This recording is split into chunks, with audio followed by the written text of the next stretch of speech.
কোনো রাজনৈতিক কর্মকাণ্ড পরিচালনা করতে একটা সবকিছু দরকার থাকে, একটা লজিস্টিক সাপোর্ট লাগে, যেগুলো মানুষের ইকুইপমেন্ট লাগে, সরঞ্জামাদি লাগে। এগুলো আমার মনে হয় যে এগুলোর ব্যাপারে আমি আপনাকে যে জিনিসটা পরামর্শ দিব, থানা কমিটির নেতৃবৃন্দ আছে, আপনি থানা কমিটির নেতৃবৃন্দ এগুলা আপনাকে সাপোর্টগুলো দিয়ে দিবেন। আমরা শুনেন, একজন মাহমুদুল্লাহ রুবেল কয়জনের কথা শুনি, একজন মাহমুদুল্লাহ রুবেলের জন্য হাজার হাজার লোকের ফোন রিসিভ করা সম্ভব না।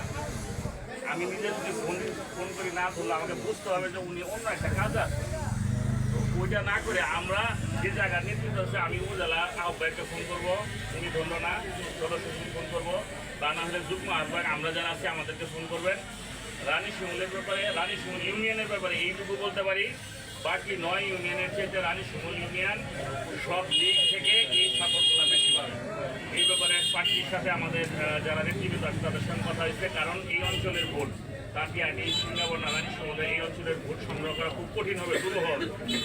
সুতরাং আপনাদের যে যত প্রকারের সহযোগিতা লাগে এই সহযোগিতাগুলা আমার মনে হয় যে বিলম্ব হওয়ার কোনো কারণ নেই। ইনশাল্লাহ আমি আপনাদের সরকার আছি, এইটুকু বিশ্বাস রাখতে পারেন।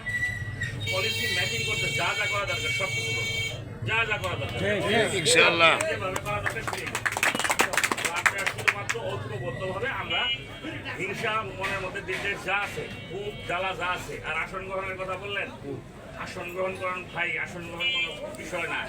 আমার পরে ভাই বক্তব্য দিব, ভাই সিনিয়র হয়ে গেল, আমি জুনিয়র হয়ে গেলাম, এইটা যদি এই ভোট যদি আমার মধ্যে না আসে চল আমার দ্বারা করা সম্ভব না। এখানে আমরা সবাই মিলে একসাথে চলবো।